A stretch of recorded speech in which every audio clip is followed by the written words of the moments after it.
chụp bên á nè mặc ra thằng cái gì lên phong mọc có nhá khô nè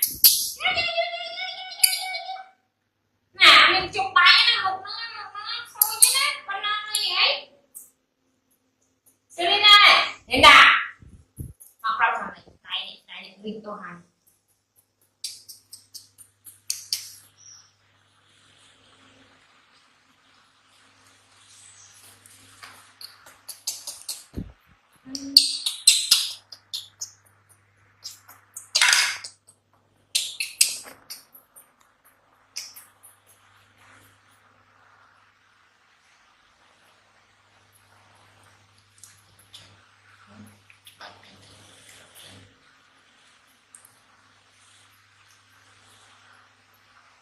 đang quay trăng mà vẫn được căng cả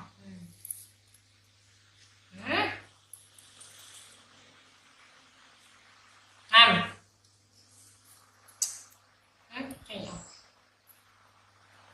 bật đi á cái lô lô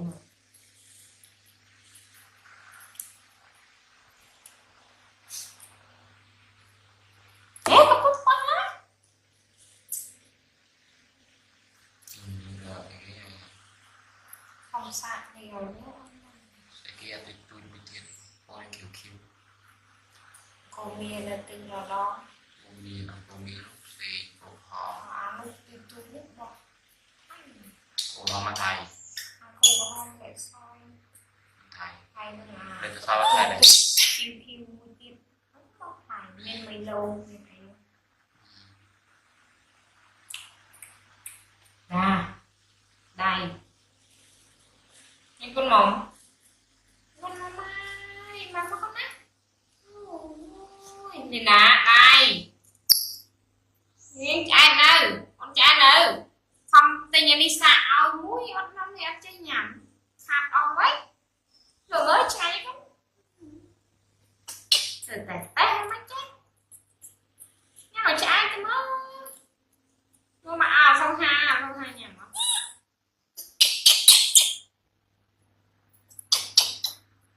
anh nhắm mặt không mỏng chứ nó con khoai rồi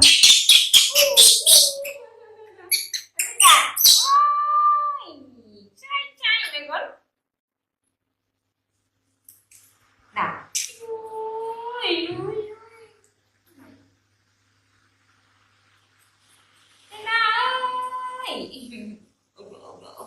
nên là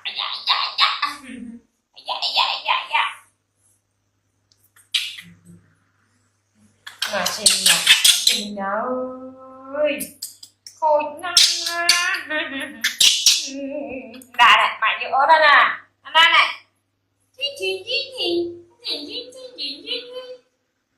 đây là ổn lắm là ổn áp cho nó ổn này lên nào này làm một lên đá người ta vô nó cấn cái kia mà ốc ấy đây cái miếng ốc cái mà ốc cái này không mấy nè không mấy nè sao vậy nó thơm mấy nè thì cái ốc ốm nó đây thời đi anh tôi nắng nó lên lá này mặt mình còn bờ gai nè bắp cho mà ồn đấy đó nè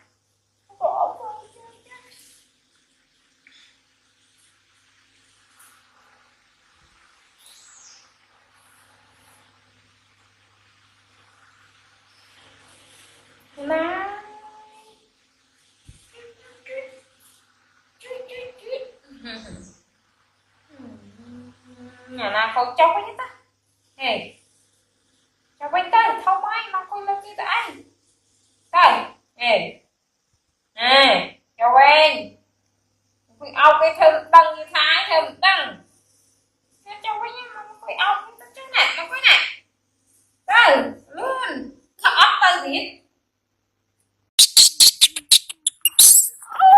ngoặt cô anh coi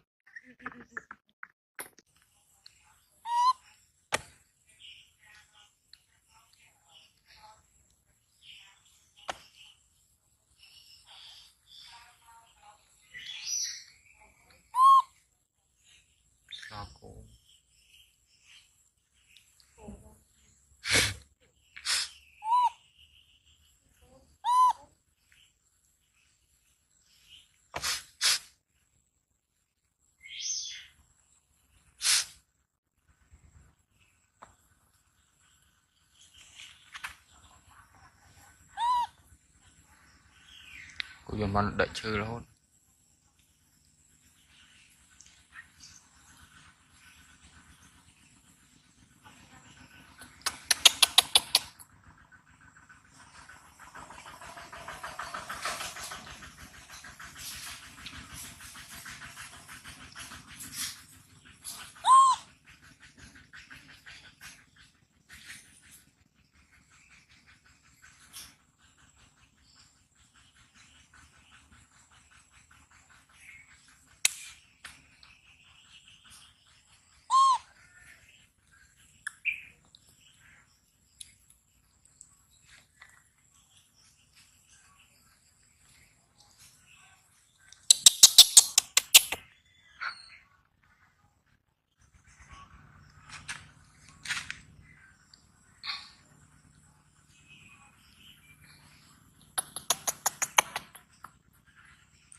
Xí mới chọn cô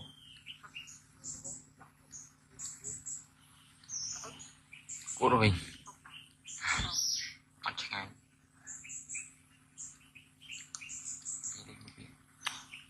đi lên một viên thì phải vô viên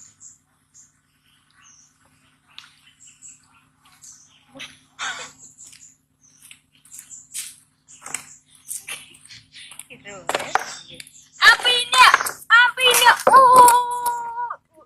ôi giờ buộc đặt mặt á nhỉ. Ê, anh em mình chụp nè. Ê, Selena, Angelina ơi, anh này là vợ mày gắn, vợ,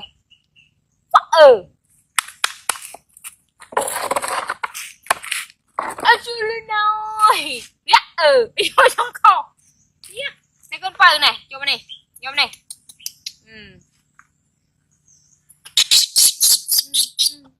Cái đã thôi được rồi nhé. Này, mình chụp tại đây chẳng.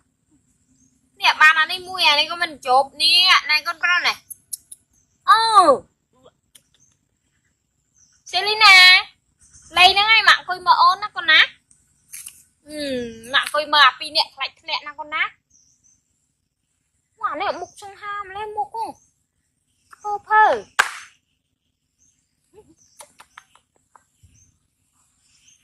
Selina. Ê, Ronaldo ơi.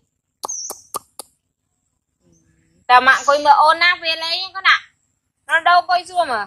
Coi vậy, coi cái đa nhưng mà cậu ai ôn về cho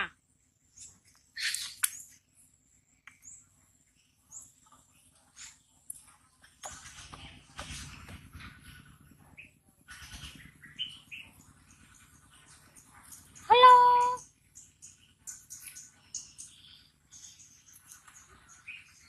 nó chết mất như này hả? Không cho bật ra ổn nó cồn.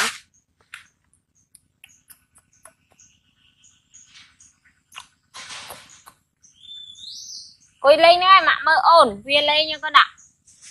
Rồi đầu lên phá ổn. Rớt nó đâu. Anh này mình chụp nè. Không đã ao vậy đó á. Ồ, là con mong mạo mình nó cất. Sâu xa. Hầu miệt đi khăn ăn ăn. Nếu tôi chết.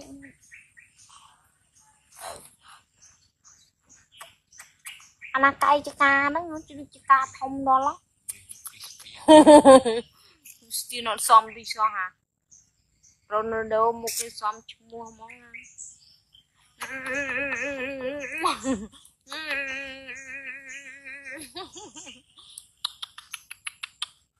Christian,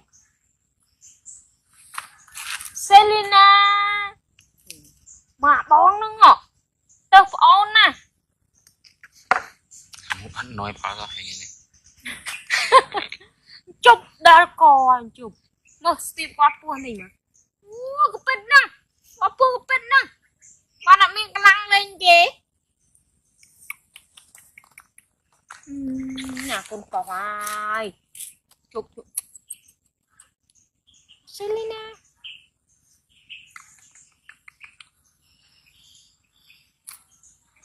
Mà bong ở từ tạm gì đó ở đây chanh ôi ngoặc cô anh coi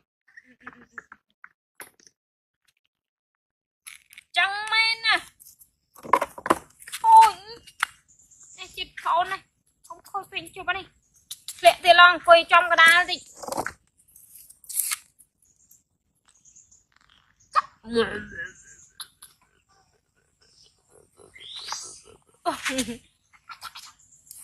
mà rồi đâu mà này con rồi đâu mà đây mà con ạ đọt đây nhỉ đây nhỉ lồn anh có lồn anh có bác hồi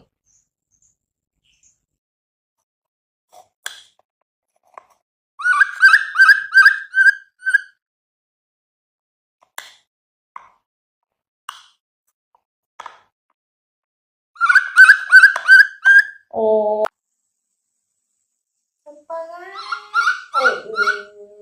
na dùng ai con anh ăn bên dùng mấy vậy con dùng thầy con na dùng ai vậy na thầy nè con na thầy nè na bên sai đang mười mã nó con nó không dùng nó con cái anh đang mười mã không dùng mấy nữa mà ở nhâm ai nó con nó tên dung mẹ con dung clean mẹ cho mẹ vô ai nhâm nó con với cho mẹ ní nó mẹ thì vô ai nhâm nó con nó mẹ thì vô ai nhâm được á kinh chậm lên nè như thế này kinh chậm lên nha con nó mẹ thì vô ai nhâm ở bên chân nào đây là ngay con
con nó mà cần từ lâu nha.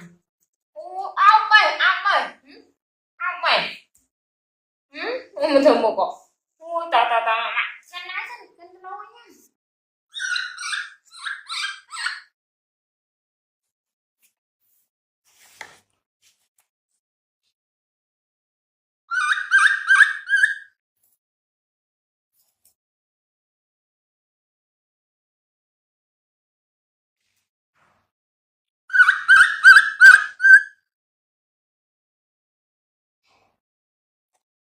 Cần bên mana kah?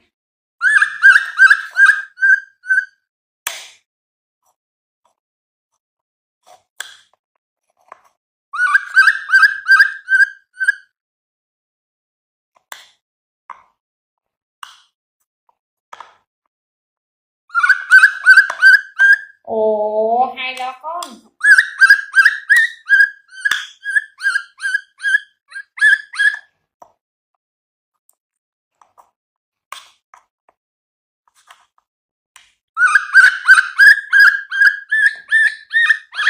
Nè con trai. Trên bia bạn. Trên bia bạn ha. Mà con nào?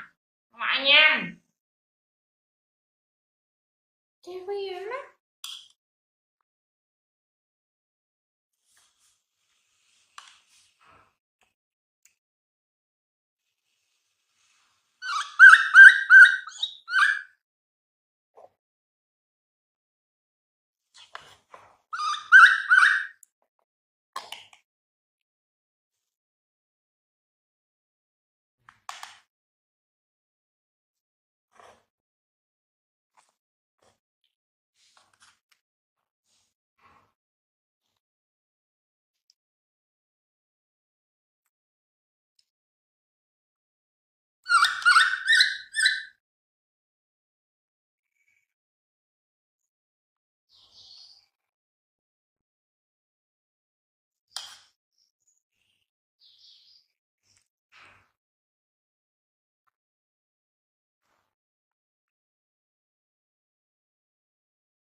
Tức tức.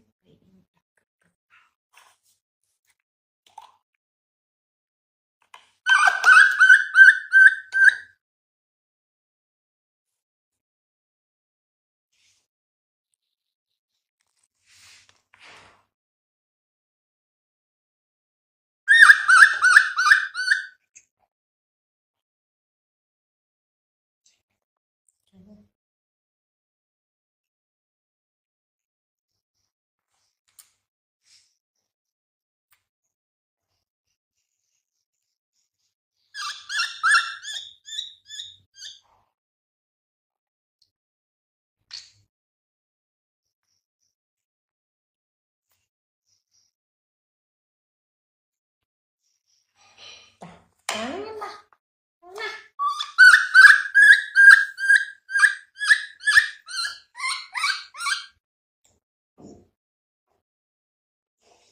Anaknya jom lulu mày ơi. Anak kepala jom lulu mày ơi.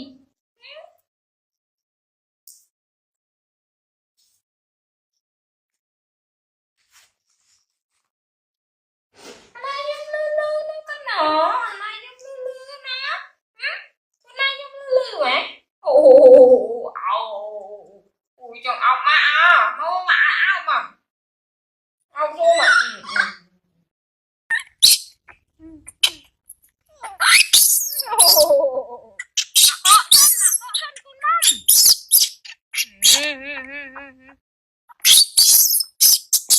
Lên đá nè. Nằm à. quay tóc có đã ao bị chắp con tao hàng con này hàng ấp mà con này mà cái nào cho ôn cái này vì xưa nó cái ná mày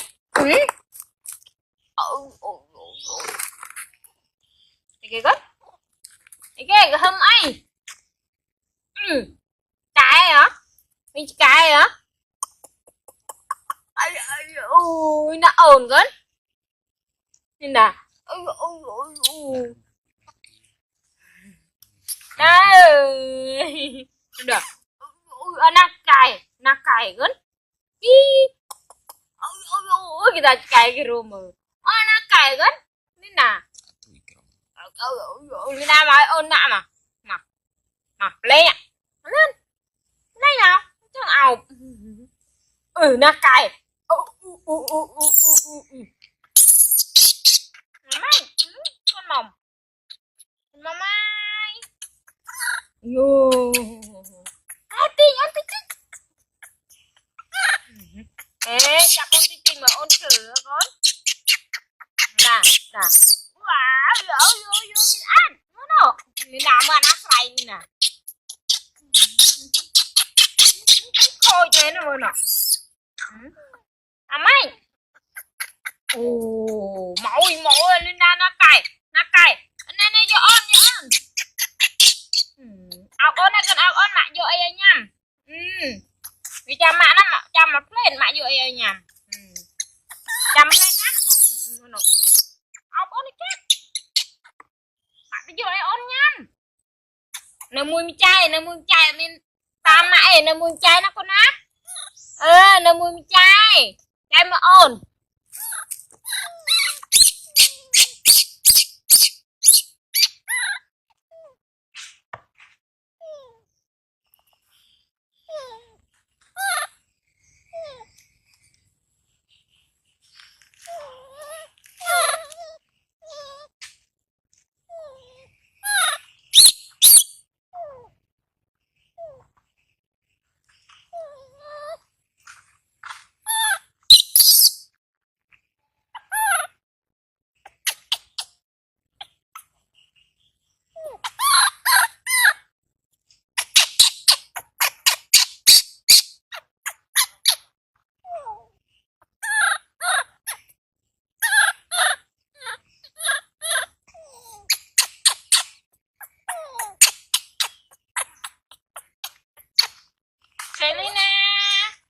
Linda nó ổn Linda nó ổn mọi người nói đi cười sùm á chăm lên chăm mặc bộ ai Linda tay nè con chụp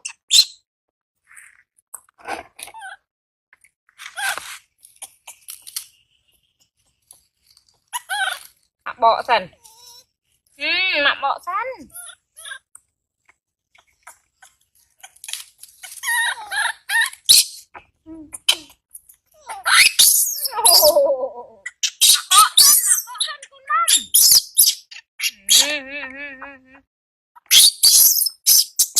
lên đá nè nhắm mũi ai ôn mũi này cái vô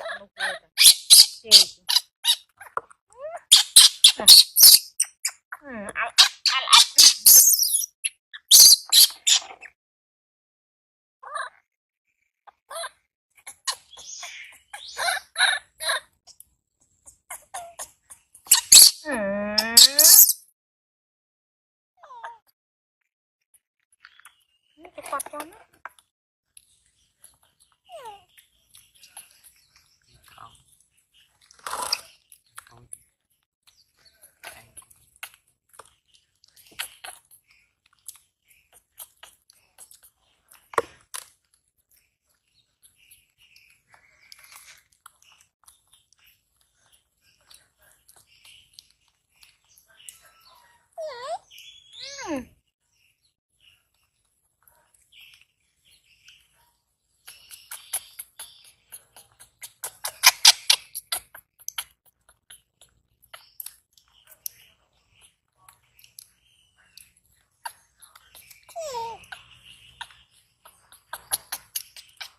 nè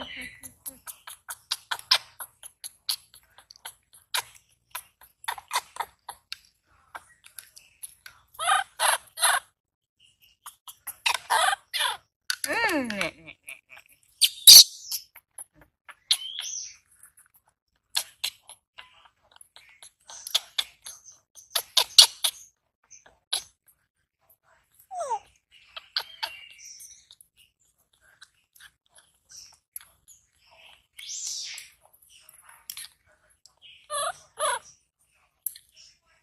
đang khát cào thì nữa.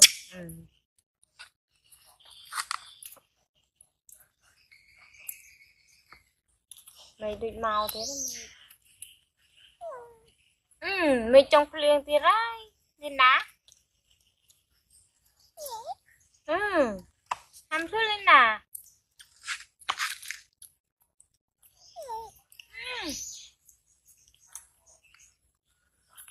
Xoay nó chết độc cho mình xoay cắt nhị về ta bị tui dòng một xoay thì đâm mặt đã bay đấy chụp nhiều khi năm nên nó sản phẩm liền tuy nó bay bay ăn miên mặt đam riêng vị chán lực thì không tắm đam rồi mình ai này nó trông cái dịp xàm tới đá gần đây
nước mắt con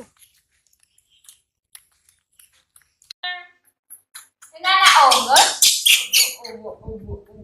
nó đặt gì nhà con má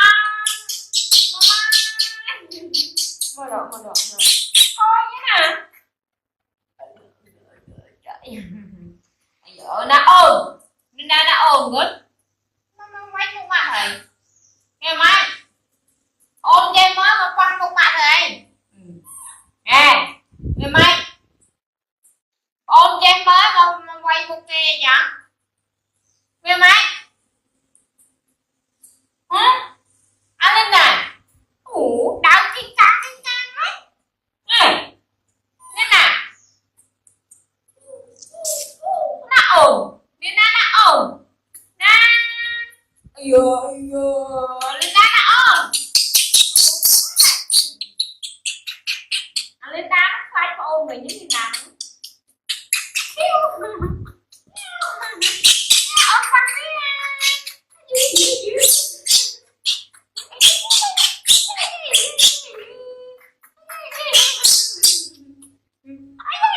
chặt một cái